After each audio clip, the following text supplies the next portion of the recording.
الحمد لله والصلاة والسلام على سيدنا محمد وعلى آله وأصحابه أجمعين. الحمد لله والصلاة والسلام على سيدنا محمد وعلى آله وأصحابه أجمعين. أما بعد فأعوذ بالله من الشيطان الرجيم. بسم الله الرحمن الرحيم.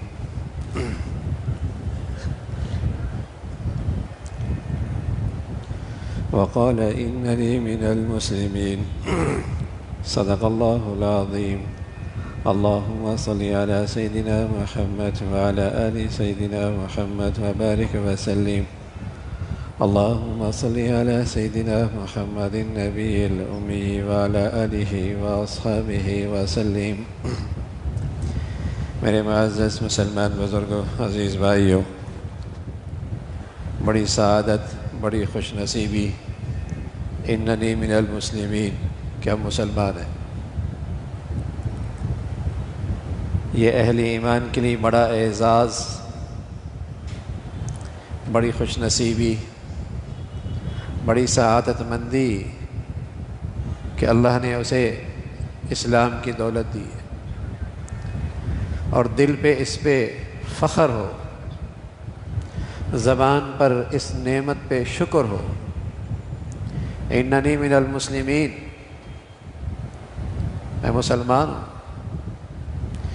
مجھے اس دولت پر فخر ہے، اس انعام پر میں اللہ کا شکر گزار ہوں.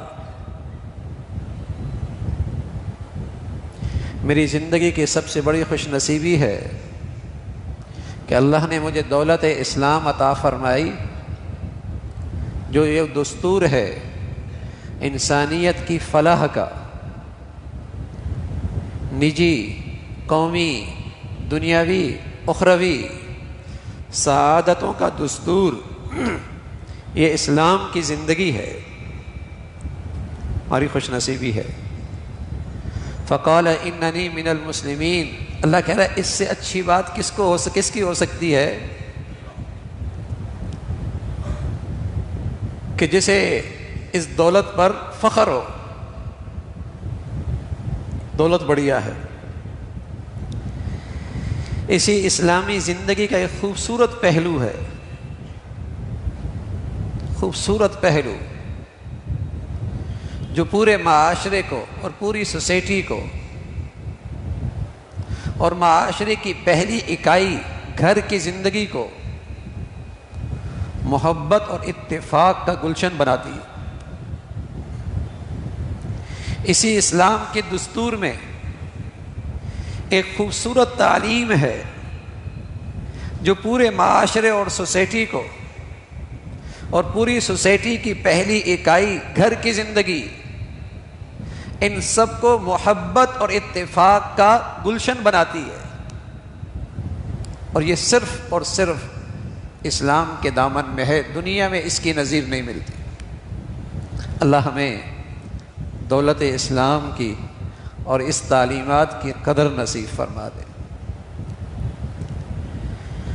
حسن اخلاق، اسلامی معاشرت، میں عرض کر رہا ہوں یہ حسن صرف اسلام کے دامن میں ہے، دنیا اس سے خالی ہے.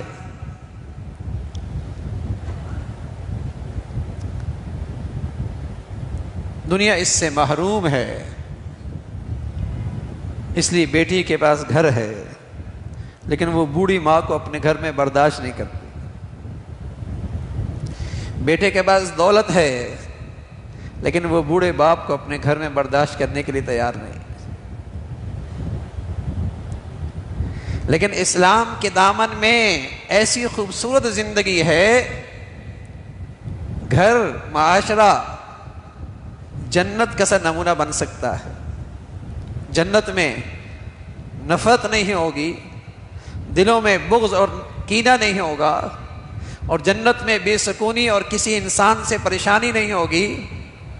اسلام کی تعلیمات پر عمل کرنے سے دنیا میں یہ دولت حاصل کی جا سکتی.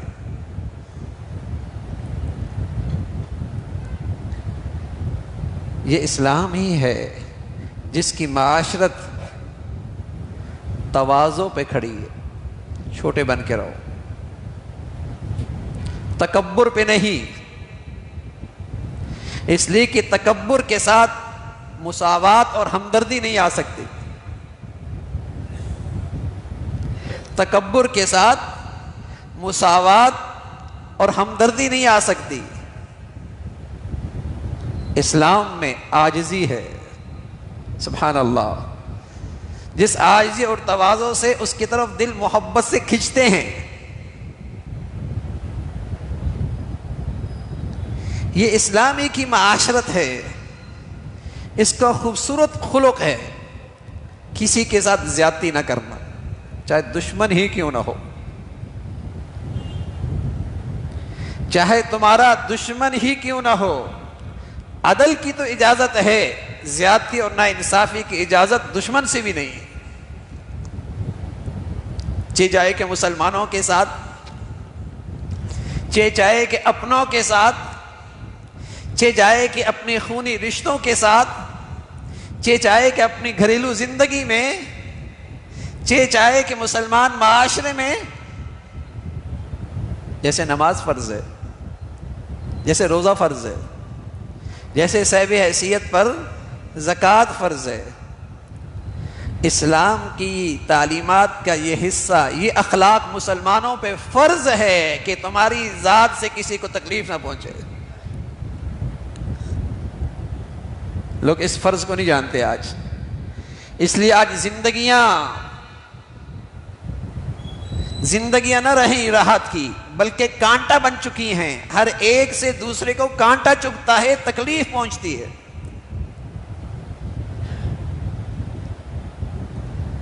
ہر دوسرے کے لیے زندگی کا بوجھ بنا ہوا ہے۔ نماز کا فریضہ سمجھتا ہے، حج کا فریضہ سمجھتا ہے، زکوٰۃ کا فریضہ سمجھتا ہے، زکوٰۃ کا فریضہ سمجھتا ہے، اخلاق کا فریضہ نہیں سمجھتا کہ ایک درجے کا اخلاق فرض ہے کہ انصاف، تمہاری ذات سے کسی کو تکلیف نہ پہنچے، عدل۔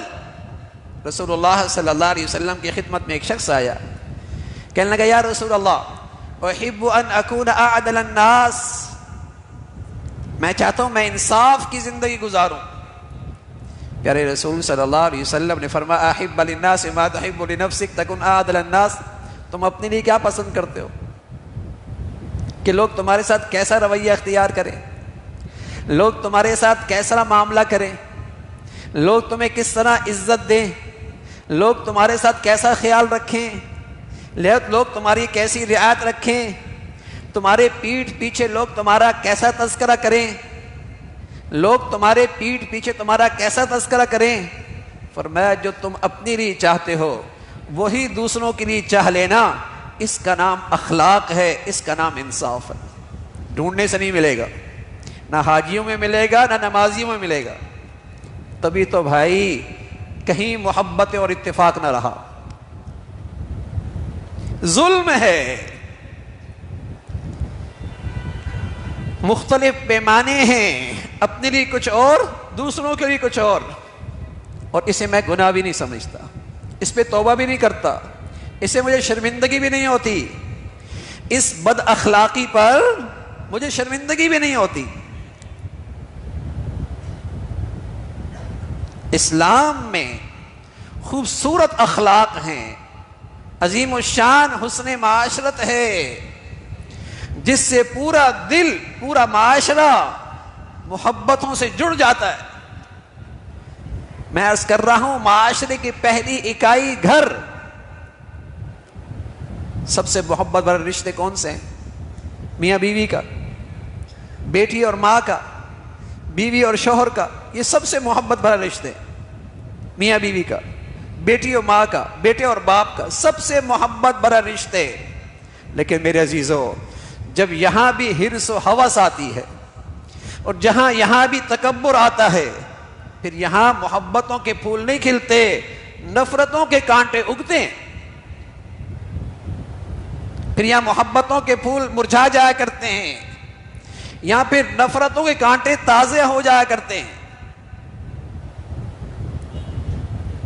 اننی من المسلمین، ہم تو خوش نصیب تھے کہ ہم مسلمان ہیں، اور مسلمانوں کے پاس خوبصورت معاشرت ہوتی ہے، خوبصورت خلق ہوتے ہیں۔ رسول اللہ صلی اللہ علیہ وسلم فرمایا کرتے تھے حسن اخلاق، حسن اخلاق جس کی زندگی میں ہے، کوئی شخص رات بھر تہجد پڑھے، زندگی بھر ایسا کرے، کون کر سکتا ہے بھائی؟ اگر میں بھی ایک ہفتے رات بھر تہجد پڑھوں، لوگ کہیں گے بڑا بزرگ ہو گیا، بڑا نیک آدمی ہے، رات بھر جاگتا ہے، اللہ کی عبادت کرتا ہے۔ لوگ اسے بزرگی سمجھتے ہیں، عبادت سمجھتے ہیں، لوگوں کے ذہنوں میں اسی کا نام بزرگی ہے۔ فرمایا کوئی شخص رات بھر عبادت کرے اور زندگی بھر ایسا کرے، اور زندگی بھر نفلی روزے رکھے، کون کر سکتا؟ فرمایا جو مقام اسے ملے گا، اچھے اخلاق والا بھی وہی کھڑا ہوگا۔ پیارے رسول صلی اللہ علیہ وسلم فرمانے لگے اچھے اخلاق والا بھی وہی کھڑا ہوگا۔ اثقل شیء فی المیزان الخلق الحسن، میزان کے ترازو میں جو عمل سب سے بھاری ہے وہ اچھے اخلاق، اس لیے کہ اس سے دل جڑتے ہیں، محبتیں پھیلتی ہیں، اس سے نفرتوں کے کانٹے ختم ہوتے ہیں۔ حسن اخلاق اسلامی معاشرت اس کی بنیاد ہے۔ پیارے رسول صلی اللہ علیہ وسلم فرمایا کرتے تھے من سلم المسلمون من لسان المسلم، المسلم بھائی مسلمان ہے کون؟ کوئی تعارف؟ اور پیارے نبی صلی اللہ علیہ وسلم سے بہتر تعارف کون پیش کر سکتا ہے؟ آپ علیہ الصلوۃ والسلام ایک مسلمان کا تعارف پیش کر رہے۔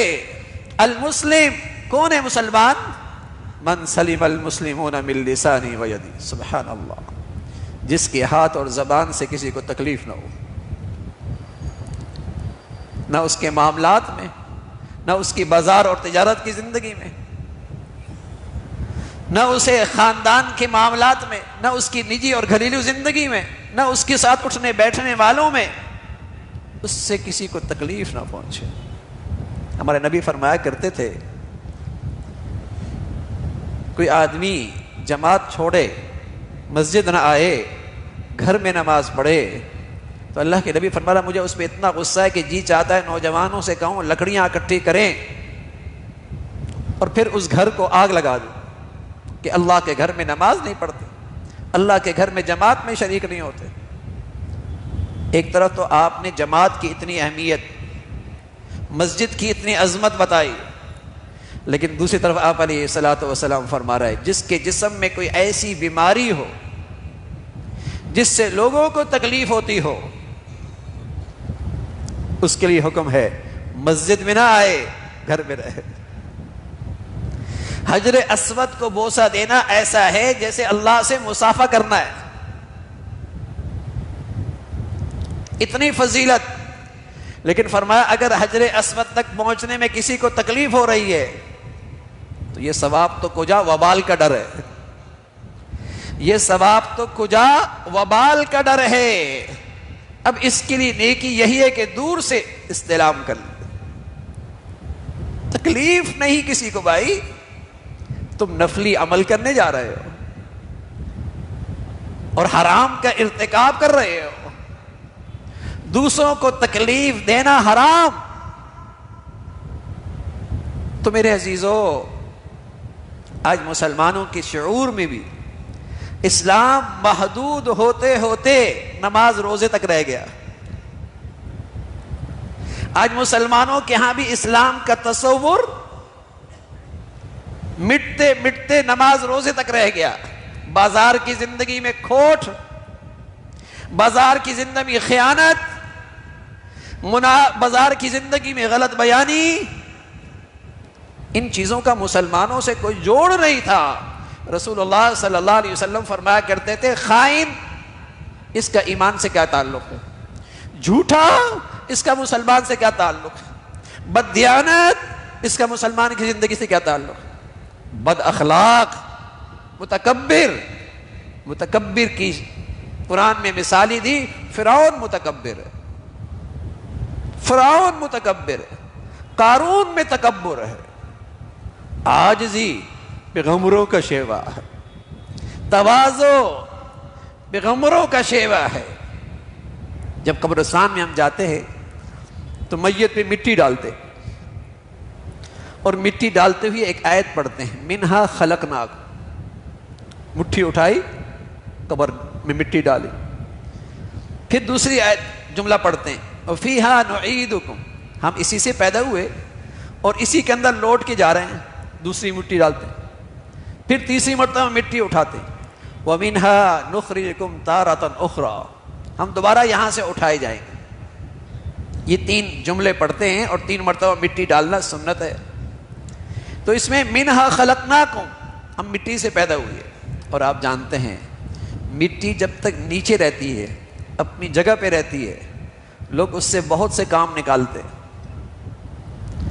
بہت سے کام نکالتے ہیں. لیکن جب یہی مٹی گرد بن جاتی ہے اور اپنی جگہ چھوڑ دیتی ہے، لوگ جھاڑ دیتے ہیں.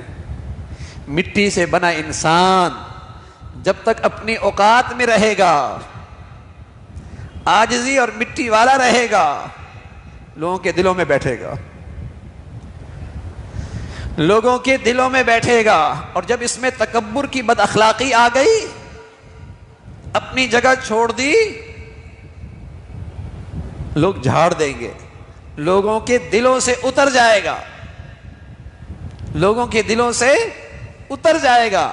لوگ اس سے پناہ چاہیں گے، پناہ پناہ. تو میرے عزیزو، یہ مصیبت گھر میں ہو، گھر والوں کے لیے مصیبت. یہ مصیبت کسی معاشرے میں ہو، اس کے لیے مصیبت. کسی جماعت اور گروہ میں ہو، اس کے لیے مصیبت.